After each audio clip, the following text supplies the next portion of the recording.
Champions trophy తుది దశకు చేరుకుంది. ఇవాళ దుబాయ్ వేదికగా భారత్ న్యూజిలాండ్ మధ్య ఫైనల్ మ్యాచ్ జరగబోతోంది. మధ్యాహ్నం 2:30 మ్యాచ్ ప్రారంభం కాబోతుంది. ఏ టీం విజయం సాధిస్తుందనేటువంటి ఉత్కంఠ నెలకొంది. 12 ఏళ్ల తర్వాత ఛాంపియన్స్ అయ్యేందుకు టీమిండియాకు అవకాశం దక్కింది.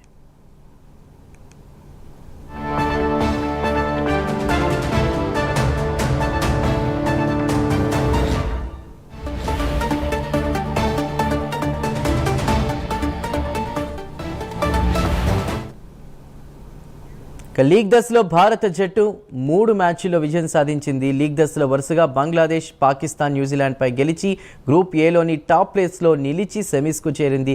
ఇక ప్రస్తుతం ఈ మ్యాచ్కి సంబంధించి ఎలా ఉండబోతుంది అనేటువంటి వివరాలు అందించడానికి మా ప్రతినిధి రవివర్మ సిద్ధంగా ఉన్నారు. రవివర్మ, మ్యాచ్ ఫీవర్ ఏ విధంగా? చందు, దేశవ్యాప్తంగా కాకుండా ప్రపంచవ్యాప్తంగా ఎప్పుడెప్పుడని ఎదురు చూస్తున్నటువంటి లీగ్ మ్యాచ్ ఫైనల్ ఛాంపియన్షిప్ క్రీడ ఇవాళ మధ్యాహ్నం 2 గంటలకి స్టార్ట్ అవుతుంది. ఈ నేపథ్యంలోనే భారతీయులందరూ కూడా ఉత్కంఠంగా ఎదురు చూస్తున్నారు.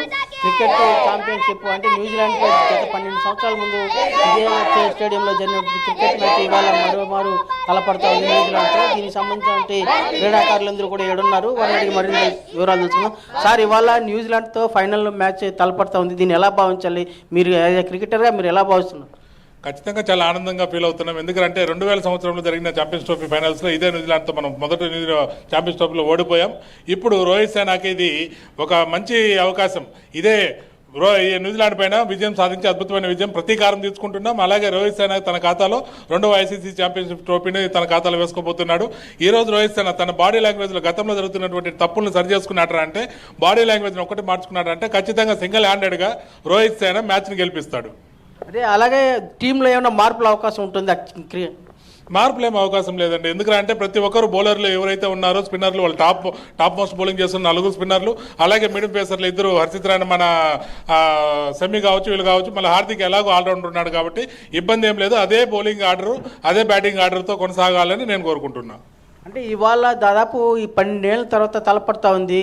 అంటే క్రీడాకారులందరూ ఉత్కంఠభరితంగా ఎదురు చూస్తున్నారు. ఎలా ఉంటుంది అంటే ఫైనల్ ఎట్లా పరిస్థితి ఉంటుంది? ఎవరు పైచేయి సాధించే అవకాశం ఉంటుందని భావించవచ్చు? ఖచ్చితంగా ఆసక్తికరంగా ఉంటుంది. మ్యాచ్ ఒక 60% వరకు నువ్వా నేనా టైప్లో ఉంటుంది. 60% మ్యాచ్ దాటంగానే ఆటోమేటిక్గా విజయం భారతది అనేది తేలికైపోతుంది. చాలా సునాయాసంగానే మ్యాచ్ని మనం ఆనందంగా సెలబ్రేట్ చేసుకోబోతున్నాం విన్నర్స్గా. అంటే ఇవాళ దాదాపు అన్ని టీంలోనూ అంటే భారత్ మొదటి నుంచి అన్ని టీంలను గెలుస్తూ వస్తూ ఉంది. అలాగే న్యూజిలాండ్ ఒక్క టీం మాత్రం అదే భారత్తోనే ఓడిపోయింది. భారత్ ఓడిపోయి ఇవాళ ఫైనల్లో భారత్తోనే తలపడుతుంది. దీని ఎలా భావించాలి? ఖచ్చితంగా వాళ్ళు మానసికంగా కుంగి ఉంటారు. ఎందుకంటే 240 చేజ్ చేయలేకనే వాళ్ళు 200 ఆల్అౌట్ అయిపోయారు. కాబట్టి మనం ఫస్ట్ బ్యాటింగ్ వచ్చి ఒక 270, 280 ఖచ్చితంగా 300 పైన కొడతాం ఆ పిచ్ పైన. కాబట్టి వాళ్ళకి ఆ ప్రెజర్ ఎలాగో ఉంటుంది. ఒకవేళ ఫస్ట్ బ్యాటింగ్ దిగినా కానీ బౌలింగ్ యొక్క వాళ్ళ సామర్థ్యం తట్టుకోలేక 240 లేదా 250 ఒకవేళ న్యూజిలాండ్ ఫస్ట్ బ్యాటింగ్ చేస్తే దాని మించి అయితే కొట్టలేరు. మ్యాక్సిమం 250 లోపలే ఉంటుంది. ఓ 10 రన్లు అటు ఇటు 250కి ఎంత తప్పితే దానిపైన కొట్టలేరు. మన వాళ్ళు ఒకవేళ చేసింగ్ అయితే ఈజీగా ఒక 5 ఓవర్లు మినిమం 5 ఓవర్లు మిగిలిపెట్టి సునాయాసమైన విజయాన్ని అందుకుంటారు. ఓకే, యాజ్ ఎ క్రీడాకారులుగా మీరు ఎలా భావిస్తున్నారు? ఇవాళ ఇండియాతో భారత్ న్యూజిలాండ్ ఫైనల్కి వస్తూ ఉంది. దీన్ని ఎలా భావిస్తున్నారు యాజ్ ఎ క్రికెటర్గా? వెరీ ప్రౌడ్గా ఫీల్ అవుతున్నాము. మనం ఏదైతే 11 ఫిక్స్ చేస్తున్నామో అది ప్రతి మ్యాచ్ ఒకటే 11 ఆడుతుంది. ఆ 11 ఆడిన ప్రతి మ్యాచ్ని ఘన విజయాన్ని మనం సాధిస్తూనే ఉన్నాము. అది బౌలింగ్ అయినా, బ్యాటింగ్ అయినా, ఫీల్డింగ్ అయినా మాకు చూడడానికి కూడా ఎంతో నేర్చుకోవడానికి కానీ ఆడే ఉత్సాహం పెంచుతుంది. అంటే ఇవాళ మామూలుగా యువత మొదలుకొని అన్ని వర్గాల ప్రజలు కూడా క్రికెట్కి అభిమానులుగా ఉన్నారు.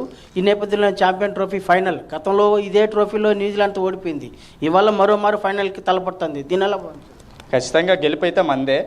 అది చేజింగ్ అయినా మనము ముందు తొలి బ్యాటింగ్ ఆడినా కూడా మనము మన ఎక్స్పీరియన్స్ అనేది చూపిస్తాము. ఖచ్చితంగా మనం కప్పు కొడుతున్నాం. అంటే మీరు యాజ్ ఎ చిన్నారులుగా మీరు ఎలా భావిస్తున్నారు? మీరంతా కూడా క్రికెట్ అభిమానులు, మీరు ఎలా భావిస్తున్నారు? ఖచ్చితంగా మ్యాచ్ గెలుస్తుందని భావిస్తున్నాము. ప్లస్ పిచ్ ఎలా ఉన్నా కూడా బ్యాటింగ్ తీసుకున్నా, బౌలింగ్ తీసుకున్నా కూడా ఎలాగైనా కూడా ఫీల్డింగ్ అన్నా బాగా చేస్తారు. లేదంటే బ్యాటింగ్ అయితే ఖచ్చితంగా ఆడతారు. ఖచ్చితంగా మ్యాచ్ గెలిచే ఛాన్స్ ఉంది. ఓకే, అదే అంటే ఇవాళ అభిమానులందరూ కూడా గెలుస్తుందని భావిస్తున్నారు. అంటే మ్యాచ్ అనేది టఫ్ ఫైట్ ఉండే అవకాశం ఉంది. ఒకసారి న్యూజిలాండ్ ఓడిపోయింది, ఇప్పుడు మరోమారు తలపడుతుంది అదే భారత్తోనే. దీన్ని ఎలా భావించాలి? అంటే ఖచ్చితంగా వినే ఛాన్స్ ఉన్నాయి ఎట్లా? మనం 100%కి విన్ అవుతాము.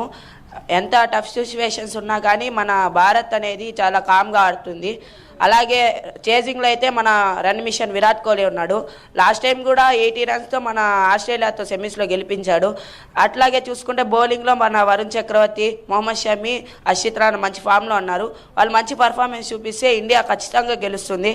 అలాగే ఆల్రౌండర్లో వచ్చి హార్దిక్ పాండ్యా లాస్ట్లో వచ్చి మ్యాచ్లు గెలిపిస్తాడు. అక్షర్ పటేల్ కూడా మంచి బౌలింగ్ అండ్ బ్యాటింగ్ పర్ఫార్మెన్స్తో చూపిస్తుంది మంచిగా. అంటే చిన్నారిగా మీరు ఎలా భావిస్తున్నారు మా